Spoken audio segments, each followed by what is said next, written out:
You're listening to the DCAU Review, hosted by Cal and Liam, streaming on iTunes, Google Podcasts, and at DCAUreview.com. Now, here's today's episode. Welcome, everybody, to episode 45 of the DCAU Review. I'm your host, Cal, and with me always is the DCAU Review Twitter guru, Liam. Liam, welcome to episode 45 of the DCAU Review. Yeah, we're continuing through March. We're looking at Justice League all month long. We're counting down to the release of the Justice League vs. Fatal 5 movie that we'll be reviewing on March 30th, the day it comes out. So all month long in March, we're going to be counting down some of our favorite Justice League episodes from Season 1. And we got another fun one today with A Night of Shadows. Yeah, Liam. So I got to be honest, I don't think I've watched this episode too many times. We talked earlier how we originally have watched a lot of our Justice League via videotape. And if you don't know what a videotape is, kids, it's a lot like DVR, except there was a physical copy of it. So you know how cassette tapes are back in now? It's like a giant cassette tape that you put in a machine and watched it on your TV. It's but also if you tried to watch it too many times, you would ruin it. Yeah, you no longer could watch it. You couldn't rewind too much or fast forward too much. Right. Yeah, it was a mess. Anyway, so we didn't have this one on videotape from my recollection, so we didn't really watch it much until we got the DVDs.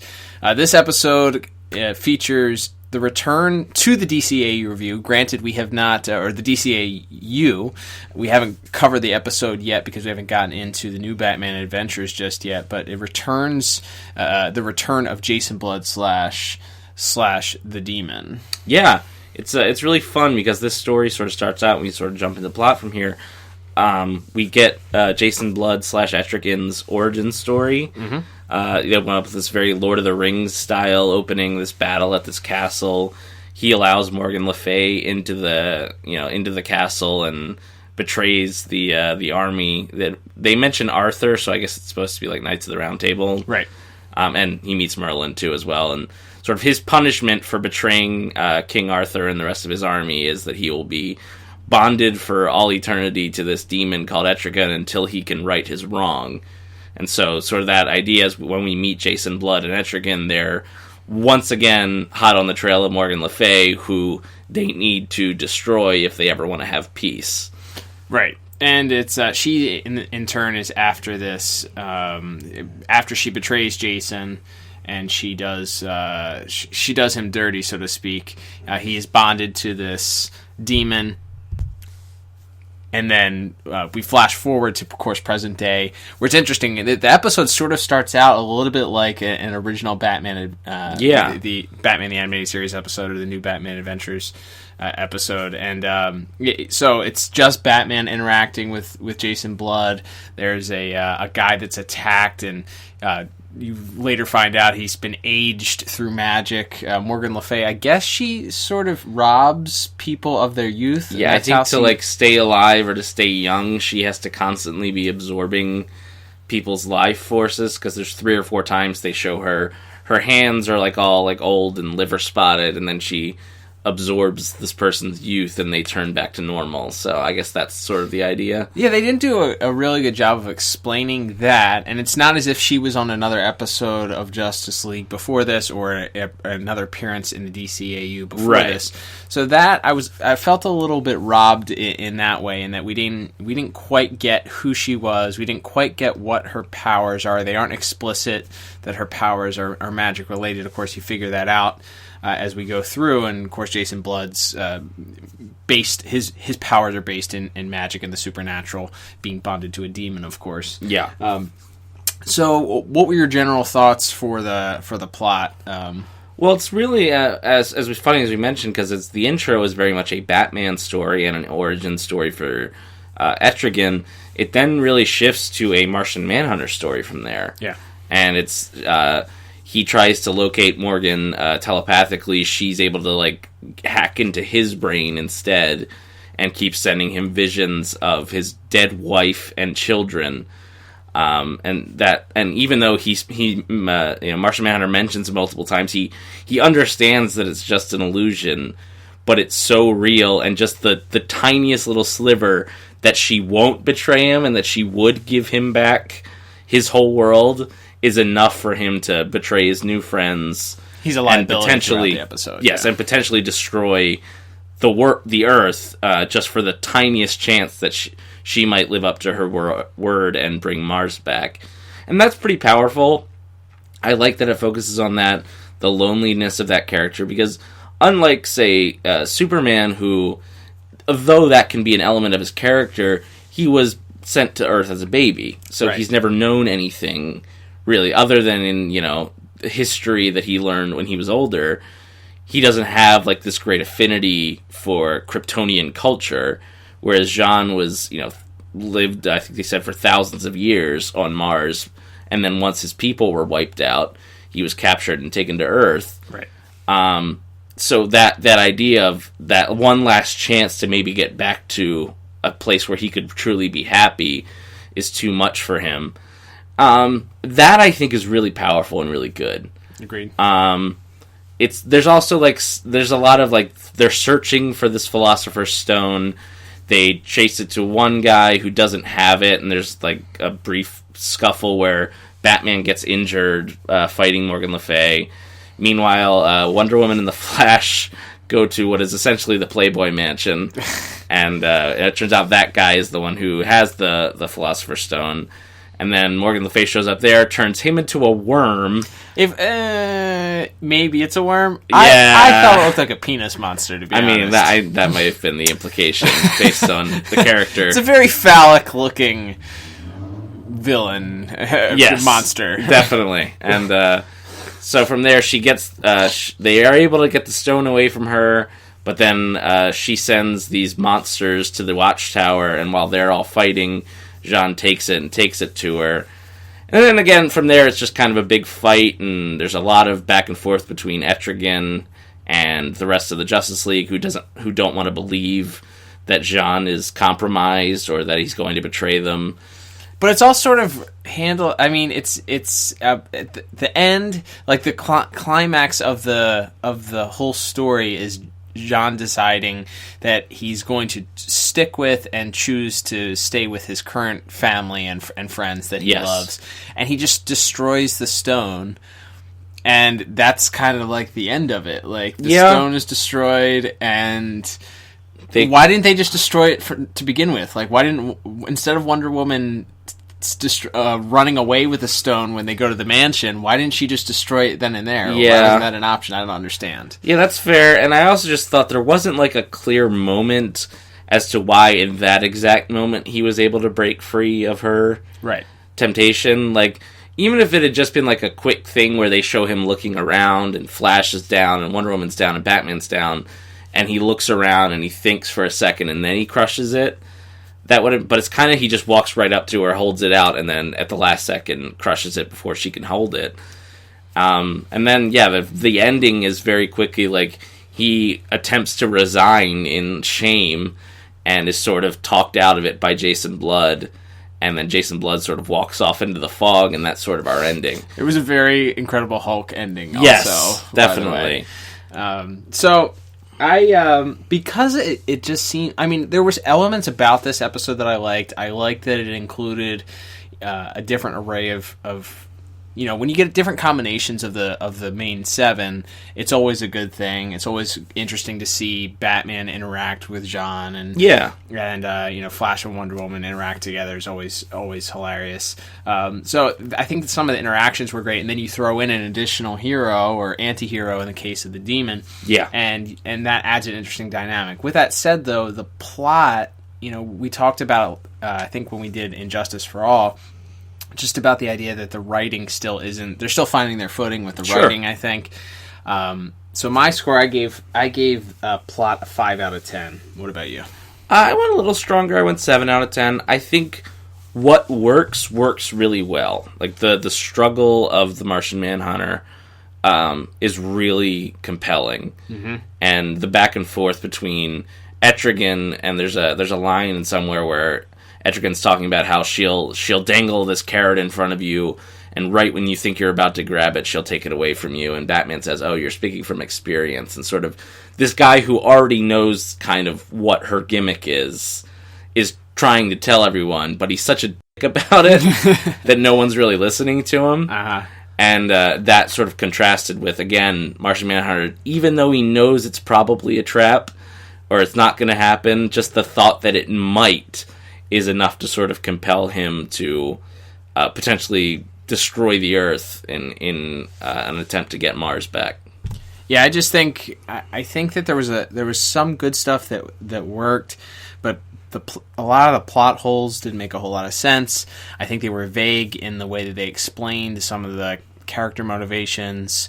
They don't really explain Morgan Le Fay's son and who he is and how he exists. Yeah, we get a little bit more of him later on in Justice League Unlimited, where they sort of explain a little bit more about, like, she gave him this incantation that made him forever young and stuff like that. But, yeah, here it's just a child. Right. Played with swords, and then at the end of part 2, he also shows that he has some magic ability as well. And he understands and knows how to play computer games too, despite his mom not understanding what computers Apparently are. never having heard of the internet. That's the other thing too. Is it like, does she go into like hibernation? Right. Where did she come from? Because it's established that like Etrigan's been chasing her for like, thousands of years, and yet he can't, but yet she's never heard of the internet. Right, and she just pops up out of nowhere. Yeah. Plot holes are a little bit too much for me, so I gave it a 5 out of 10. All right, let's talk about some animation here, Liam. Man, there's a lot of good animation in this.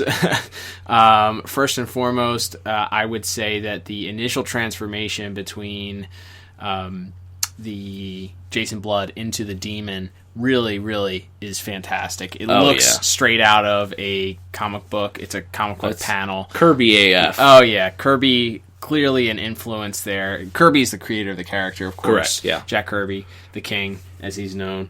And it shows up really well. They did a great job of animating that transformation from Jason Blood to him. Even in the opening scene where you have him dying, he's been double crossed by Morgan Le Fay, and he's dying there, and the wizard Merlin appears. The scene around him turns all red, and he and the wizard are just there, and they're in black and white. It's really a cool contrast, an interesting way of doing a scene like that, and I think it works really well. I really liked actually some of the character designs too. I think that Morgan Le Fay's army of demon guys or whatever they are, I'm not sure exactly what they are, but whatever her demon creature army is, are very cool. They're very Kirby looking as well. Mm-hmm.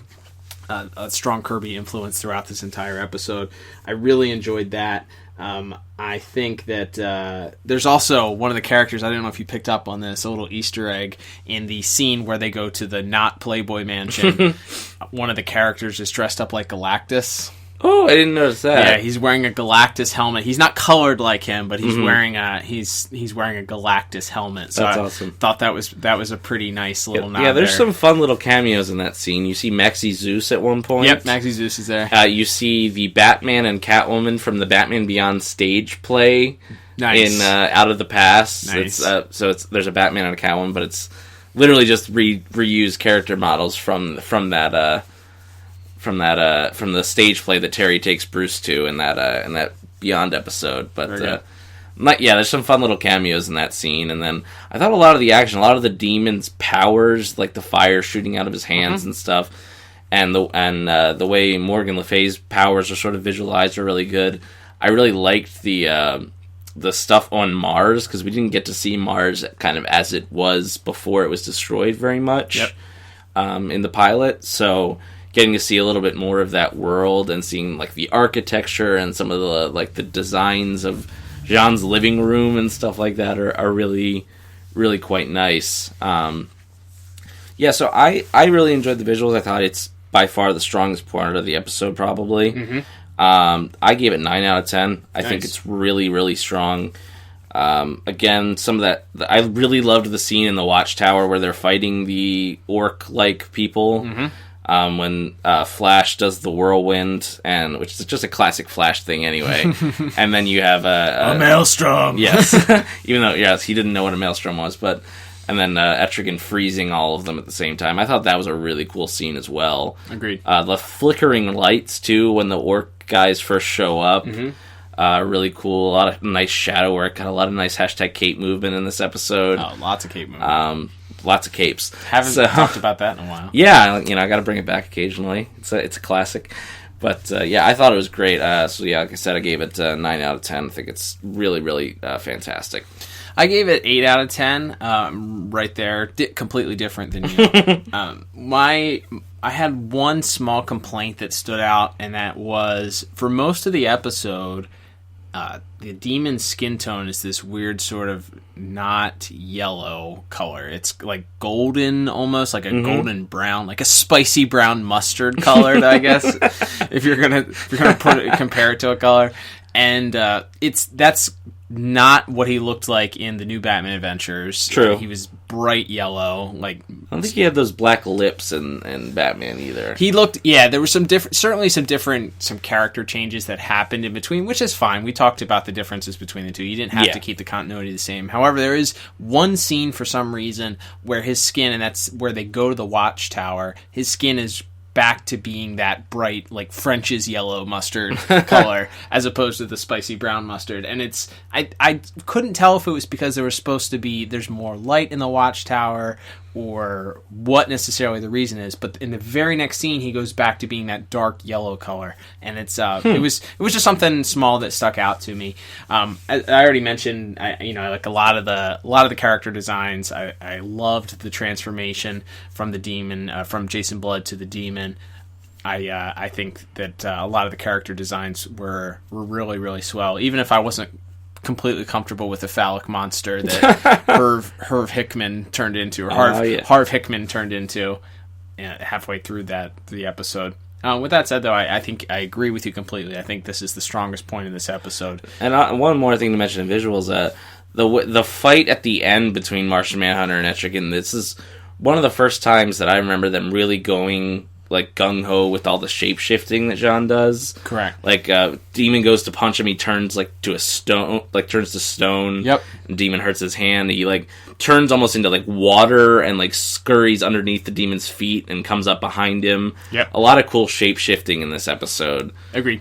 Which is obviously one of the more interesting visual parts of the Martian Manhunter character, is beyond sort of what separates him from being Green Superman, Right, exactly. Is that shape-changing stuff, and it was cool to see it really on display here. Agreed. All right, let's move on to music, Liam. Music, I didn't hate the music. I don't remember anything particularly standing out too much. There's some good, during the fight scene at the Harv Hickman's mansion, there's some good music there. There's some good music in the initial scene. It is still kind of getting used to, because it seemed like it would be a good spot for an orchestral live orchestra, and it's very obviously done that it's not a live orchestra and more keyboard sounds that are made to sound like an orchestra. So that comes off as a little bit cheesy in certain places. With that said, I think that it's fine. There's nothing in it that I didn't like per se, but I didn't think it was particularly strong. I went ahead and gave it a middle of the road 5 out of 10. What about you? Exact same there, 5 out of 10. I liked the music in the fight at the end of part 1 between Batman, Etrigan, and Morgan Le Fay, when they go to the old guy who's not Harv Hickman's house to protect him. Agreed. I thought that was really good, and I thought, again, some of the music when Jean sees his children for the first time is there's a nice little sort of understated moment there, and the music helped that, certainly. But yeah, overall, I would say it kind of fades into the background, which, again, as we mentioned several times, it's not always a bad thing. Correct. But I think there are certain scenes here that could have really benefited from that really gung-ho, as you mentioned, orchestral sound, and we don't quite get that. Agreed. All right, let's move on to our last category, Liam, of the day. As we always do, let's tackle our voice acting. We have some interesting players here. We got a normal cast of Batman, Wonder Woman, Flash, and Martian Manhunter. Martian Manhunter really shines in this episode. Obviously, he has a lot of the load to carry, but we do have some special guests, one of whom has been, I think, now on 3 straight episodes that we've or 3 of the last 4 episodes. Yeah, she's been around a lot lately. Olivia Dabo is Morgan Le Fay, who, of course, plays Star Sapphire.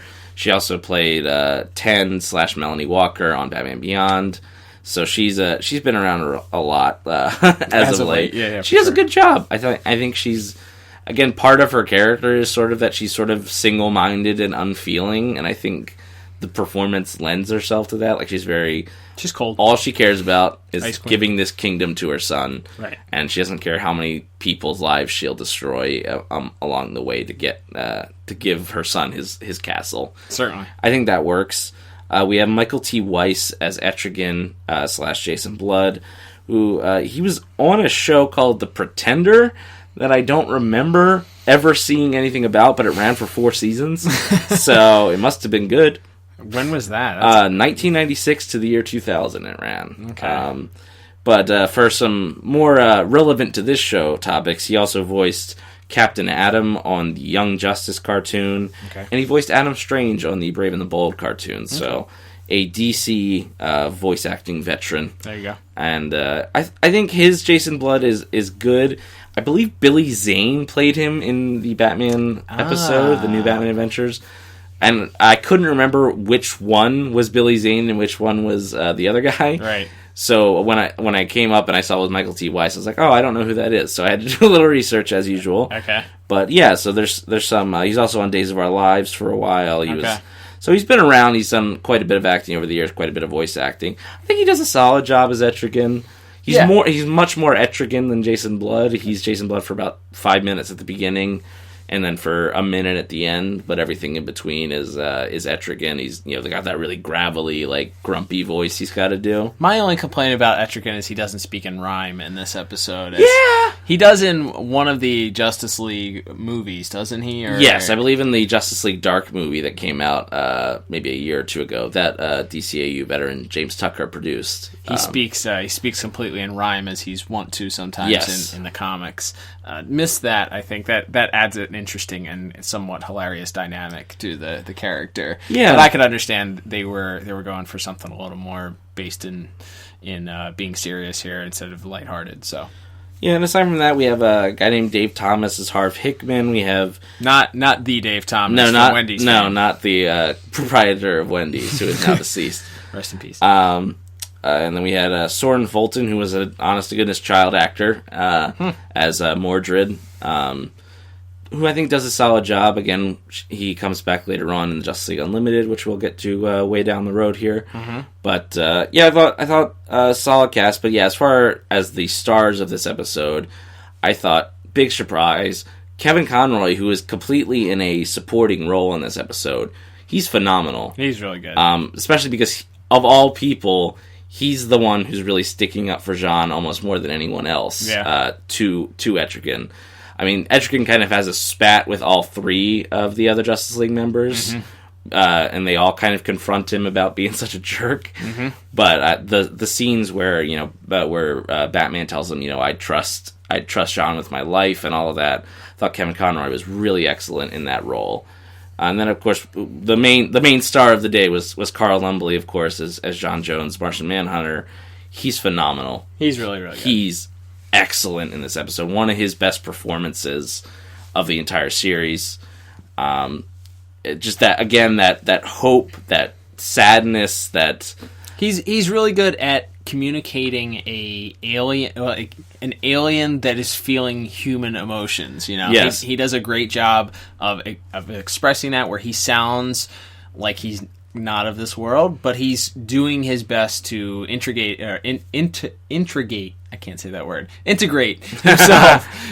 himself into the society and the norms of human existence through the way that he's speaking, the way his emotions, and he does a great job by doing it. I agree. Just certain lines, as we mentioned, we didn't watch this one a lot growing up, or even when the DVDs came out, but like the line when he sees his kids for the first time and he says, "My dear children," like there's so much emotion packed into that. Mm-hmm. He's just fun again, and he has to do a little bit of anything. He has to be angry, he has to be sad, he has to be conflicted, he has to be sort of his normal voice. A lot of range there, and he was up to the task. I gave voice acting 8 out of 10. I think it's really, really strong here. Mm-hmm. Like I said, I didn't. There's a few minor things that maybe could have made it better. Obviously, I didn't give it a perfect score, but overall, really, really strong, and like I said, one of Carl Lumbly's greatest performances. Yeah, I'd say it's strong too. I gave it the exact same score, 8 out of 10. It's shocking. We agree on that one. I think Carl Lumbly's performance carries the entire episode. He's asked of a lot. And, Harv Hickman, his voice got on my nerves because I don't know why they made him such a focal point of the second episode. It was really, really, that goes back to plot, but his voice just annoyed me. So it took me down from like a higher score because his voice annoyed me. So I gave it 8 out of 10. All right, well, I guess that will get us to our final scores for the day. Totaling everything out, Liam, I come to a final score of 26 out of 40. What about you? And I am a little further away. I'm at 29 out of 40. Okay. Yeah, overall, I guess we can go to rewatchability now. Yeah. I think this is a good episode to watch just because it does give you a little bit more insight into the way the Martian Manhunter thinks or the way he sees things. He is a hero. He's part of this team.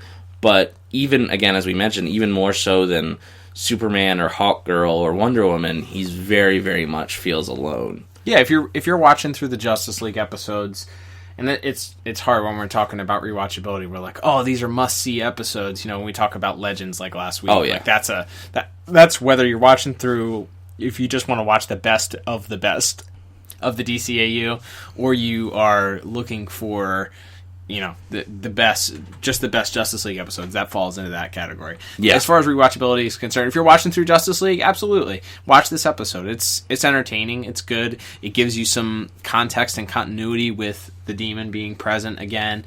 It's got some good Batman action at the beginning of it, and there's some good stuff about this episode. So I'd say give it a watch for sure. Agreed. All right, William. So that will wrap us up. Thank you, everybody, for listening, as we always ask, and thank you. Please do us a favor if you can. If you're taking the time to listen to this, give us a 5-star review on iTunes. That will help us immensely. It gets us out there. We thank you for the people that currently listen and that have been listening since the beginning. We appreciate that. We are still working on our contest, headed towards that 250. Liam. Yeah, we're closing in. It's like less than 40 to go now, I think. All right, we're inching ever closer. We'd love to hit that mark maybe in the next month or so to get up to 250 followers. So if you're on Twitter and you don't follow us at DCAU Review. Liam, once we hit 250, we'll give out the information on what they need to do to be entered to win the Almost Got 'Em Batman game we're looking to give away. Super excited about that. Liam, of course, they can also follow you at DCAU Review for other stuff happening throughout the week, discussions on other episodes, fan art, giving us feedback here about certain episodes, helping us decide what we're going to listen to and review next. And speaking of which, I think this is probably a good time to announce what we'll be reviewing for the month of April. Oh, yeah. We got some exciting stuff going on, so it's kind of a dual thing. The movie Shazam is coming out. Yes. But it's also, March 30th, also the official 80th birthday of Batman. There you go. As a character, meaning that for the entire month of April, we've decided we're going to go back to Batman, but not Batman the Animated Series. No. We're going to do a month of Elseworlds Batman stories. That's right. We're going to do some Brave and the Bold, some The Batman, and maybe one or two other shows if we can find a legal way to watch them. Yeah. So we'll see, but definitely we'll be doing Brave and the Bold to start, and then we'll also be doing The Batman that month as well, definitely. So excited to revisit some Brave and the Bold, as we talked about when we did the episode over Christmas. Haven't watched a ton of that, so I'm excited to delve more into that. Definitely excited to check out some of The Batman. It's been quite a while since I've seen that. And we'll see what else we can dig up as far as other worlds of Batman to cover. But we're super excited about that. All right, well, that'll wrap us up. I'm Cal. And I'm Liam. And we'll talk to you on the next edition of the DCAU Review. Goodbye. Goodbye. Goodbye. Goodbye.